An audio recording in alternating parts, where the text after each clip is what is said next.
आप देख रहे हैं ड्रामा सीरियल झूम। अगर आपको हमारी वीडियो पसंद आए तो हमारे चैनल ड्रामा सीरीज़ को सब्सक्राइब करें और बेल के आइकन को प्रेस करें। नई वीडियो सबसे पहले आप तक पहुंचे, आप उसको वॉच एंड लिस्टन करते रहें, हमारे इस ड्रामा को देखते रहें।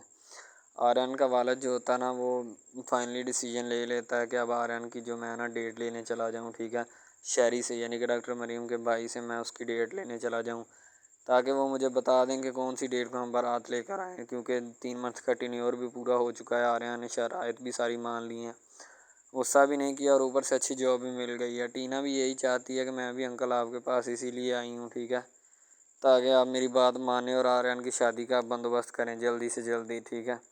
आर्यन के बाबा प्रोफेसर तौकीर साहब कहते हैं कि मेरा ज़हन भी यही था टीना, तुम्हारी बात सुनने से पहले, करने से पहले, ठीक है। तो टीना कहती है आर्यन अपना, प्रोफेसर साहब सर हम ये ऐसे कर लेते हैं कि उसको लेके नहीं आते, लेकिन उसके साथ निकाह करवा लेते हैं, ठीक है, इस तरह हमारा काम भी पक्का हो जाएगा, बाद में मजबूर। टीना बड़ी खुशफहमी और खुश असलूबी के साथ ये बात तय करवाना चाहती थी, ताकि सारे काम बड़ी आसानी के साथ और बड़े पुरकशिश तरीके के साथ पूरे हो जाएं और वो भी इन सब बातों में राज़ी हो जाएं, यानी मान जाएं। दूसरी तरफ आर्यन डॉक्टर मरीम को लेकर साहिल समुंदर पे पहुंचा होता है। ज़ाहिर सी बात है, उन्होंने अपनी भी कोई नई लैला मजनू वाली कहानी भी तो शुरू करनी होती है। 3 मंथ का विछोड़ा उन्होंने बड़ी ही मुश्किल से तय किया है, ठीक है, तो इसलिए अब वो कुछ ना कुछ करना चाहते हैं, यानी कि अपनी ज़िंदगी को 2 पल हसीन करना चाहते हैं। तो उन्होंने अपना ये विछोड़ा जो है वो मुकम्मल कर लिया होता है। अब अपने इश्क के नाम कुछ ना कुछ करना चाहते हैं। तो आर्यन उठ के जाना चाहता है, लेकिन डॉक्टर मरीम जो होती है वो उसको खींच खींच के बिठा रही होती है। वो कहती है आर्यन बैठ जाओ, क्या मसला है तुम्हें, ठीक है। आर्यन कहता अच्छा बाबा बैठ जाता हूँ। दोनों अपने जो होते हैं ना प्यार का इजहार एक दूसरे से कर रहे होते हैं, एक दूसरे की आंखों में आंखें डाल के वो बातें कर रहे होते हैं जो कि साहब इश्क लोग किया करते हैं और करनी भी चाहिए। ज़ाहिर सी बात है, इश्क इंसान को होने के लिए ही आया है और इंसान करता भी है। कुछ लोग तो इसमें जो है ना वो खसारा पा जाते हैं और कुछ फ़ायदा हासिल कर जाते हैं। अब देखो कि आर्यन की किस्मत में खसारा है या फ़ायदा है, ठीक है, वो तो आर्यन का मसला है, हमें इससे क्या प्रॉब्लम, ठीक है। तो डॉक्टर मरीम जो होती है वो बड़ी खुश होती है कि आर्यन ने मेरे कहने के ऊपर इतना कुछ कर डाला, हालांकि मेरा भाई नहीं चाहता था कि ये सारे मामलात हों, लेकिन फिर भी आर्यन ने ये सारा कुछ कर दिया, ठीक है। डॉक्टर मरीम बहुत ज़्यादा खुश होती है इस बात से। तो आर्यन कहता है अगर तुम खुश हो तो मुझे भी खुशी है, ठीक है, अगर तुम नहीं खुश तो मुझे भी कोई खुशी नहीं, ठीक है। तो डॉक्टर मरीम जो होती है कहती है, सीने के साथ लग जाती है और कहती है कि तुम्हारी खुशी में ही मेरी खुशी है, तुम्हारी खुशी के अलावा मेरे पास कोई खुशी नहीं है और ना मैं ऐसी खुशी को जीना चाहती हूँ, इसीलिए मैं तुम्हें कहती हूँ कि तुम्हारी खुशी जो है वो मेरी खुशी है। तो डॉक्टर आर्यन जो होता है ना वो बड़ा खुश होता है कि मैंने तो सोचा था कि ये मोहब्बत वैसे करती है, लेकिन ये दिल से करती है, ठीक है, इसने मेरी मोहब्बत का भरम रखा है। दूसरी तरफ महविश के वालिद और आर्यन के जो टीचर भी होते हैं और कह लेंगे आर्यन के सीनियर भी होते हैं, वो अपने जो होते हैं ना बच्चों के हाउस, यानी कि बच्चों के स्कूल जो उन्होंने यतीम खाना पा रखा होता है, वहाँ से उतर रहे होते हैं और साथ साथ उन्होंने सोच रहे होते कि आर्यन को कॉल करूँ और कॉल करके कहूँ कि बच्चे तुम्हें बहुत याद कर रहे हैं, तुम्हें काफ़ी दिनों से मिस कर रहे हैं, लेकिन तुम आए नहीं। लेकिन आर्यन जो होता है वो अपनी रंगरलियाँ बनाने में मसरूफ़ होता है, उसे किसी से कोई गरज नहीं होती, वो तो बस यही चाहता है कि उसका काम जो है ना वो होता रहे, ठीक है, यानी कि इश्क मशूक़ी की दास्तान जो है वो उसको रकम करना चाहता है। ज़ाहिर सी बात है करेगा भी, क्योंकि उसे पता है कि उसके पास इसके अलावा और कोई चारा नहीं है और ना ही कोई वो चारा करना चाहेगा, ठीक है। तो इसीलिए वो ये सब बातें लम्हात जो है वो कैप्चर कर रहा होता है। ज़ाहिर सी बात है मोहब्बत के अलावा इंसान के पास कोई ऐसा लम्हात है अभी नहीं जिसको वो पूरा कर सके या पूरा करने के लिए जो जद्दोजहद करे, ठीक है। आर्यन जो होता है ना वो डॉक्टर मरीम से उसकी भाई की शिकायतें करता है कि तुम्हारे भाई ने मुझे हर जगह गिराने की कोशिश की, लेकिन मेरे अल्लाह ने मुझे हर जगह जो है ना वो उठा के रखा है, गिरने नहीं दिया, यानी ऐसे कह लें कि जैसे अपने हाथों के ऊपर रखा होता है। मेरे मालिक ने मेरी बहुत इमदाद की है, इसी वजह से मैं आज इधर फिर रहा हूँ, वरना तो मैं कब का यानी कि गिर चुका होता। तो डॉक्टर मरीम कहती चलो जितना भी टेनओवर था अल्लाह पाक के करम से पूरा हो चुका है, अब तुम क्यों इतना बरहम हो रहे हो कि इतना गुस्सा कर रहे हो। कहता हूँ बरहम नहीं हो रहा, ना मैं गुस्सा कर रहा हूँ, मैं बस जस्ट चिल तुम्हें बता रहा हूँ कि ये काम जो है ना वो हो रहा है। वो कहती है अच्छा ठीक है। तो डॉक्टर मरीम जो होती है ना वो बेचारी बड़ी अपसेट सी होती है इस मामले में कि अब इसका क्या सल्यूशन निकालूँ या क्या होना चाहिए सल्यूशन, ठीक है।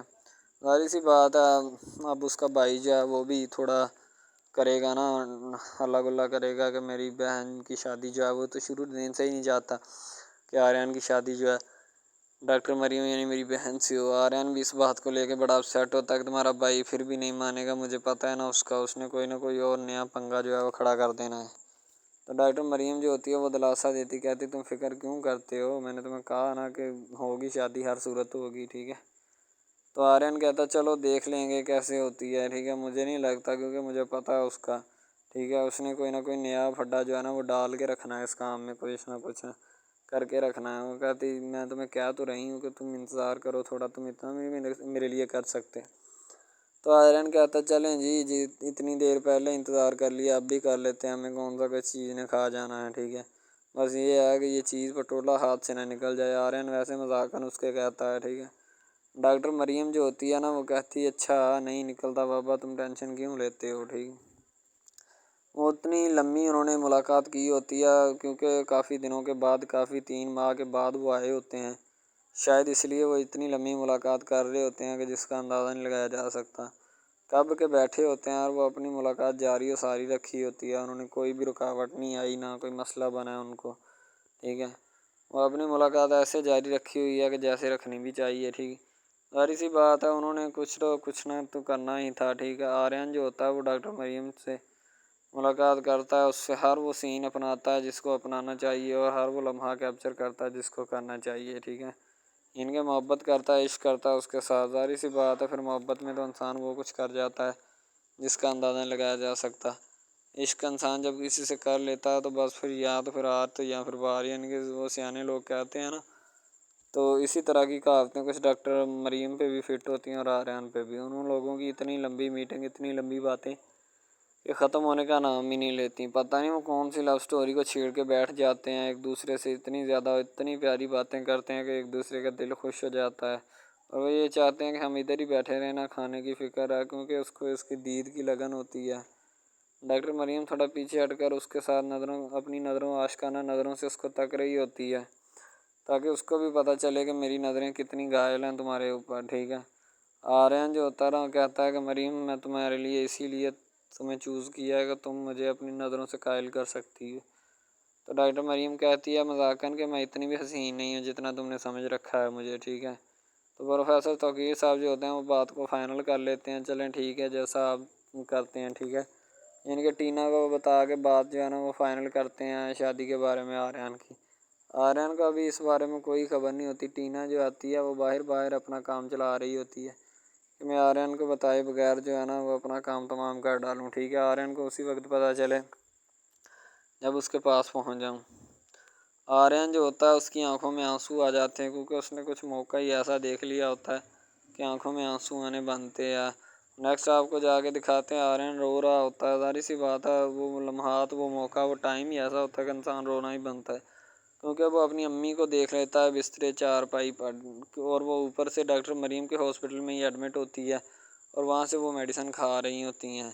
तो आर्यन को पता नहीं होता, जब आर्यन अपनी अम्मी के बारे में डॉक्टर मरीम से अपनी मुलाकात में ज़िक्र करता है तो आर्यन डॉक्टर मरीम जो होती हैं ना वो कहती है कि मैं तुम्हें सुबह एक बंदे से मिलवाऊंगी, एक औरत से मिलवाऊंगी, तुम मिलोगे तो तुम्हारी आंखों में तुम्हें पता नहीं क्या फीलिंग होगी, ठीक है। डॉक्टर मरीम ने बताया नहीं होता कि वो बंदा या वो फीलिंग्स वाला है कौन, ठीक है। तो जब आर्यन को पता चलता है तो आर्यन जो ना एक्साइटमेंट हो जाता है, यानी कि एकदम से रह जाता है कि मेरी अम्मा यहाँ। और डॉक्टर मरीम जो होती है वो प्रॉपर केयर करती है। आर्यन की अम्मा जो होती है ना वो बताती है कि बेटा डॉक्टर मरीम ने मेरी बहुत ज़्यादा ख्याल रखा, मेरी बहुत केयर की।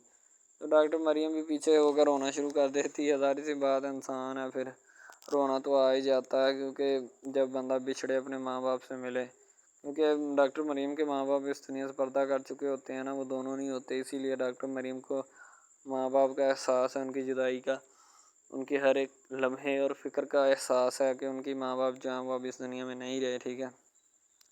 तो आर्यन के दिल में जो फीलिंग्स और जज्बात थे, ज़ाहिर सी बात है हर बंदे के दिल में वही जज्बात और फीलिंग्स होंगी, ठीक है।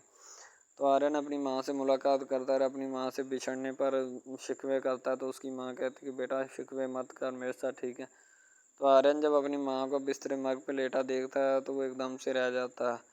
दूसरी तरफ वो जो होती है ना बात करती महविश से, क्योंकि वो महविश की भी अम्मी होती हैं, दो तरफा शादी की होती है उसने, पहले आर्यन होता है फिर महविश होती है। इनके वालिद जो होते हैं वो अलहदा अलहदा होते हैं। आर्यन के वालिद प्रोफेसर तौकीर होता है और मैं भी इसका वालिद, वो जो जिसने बच्चों का यतीम खाना हाउस पा रखा होता है वो होता है। अब रिश्ते की बात चल रही होती है, ठीक है, शहरी ने नया पंगा डाल दिया होता है बीच में। अब उसका क्या किया जाए, सारे लोग जो होते हैं वो उसी का सलूशन निकाल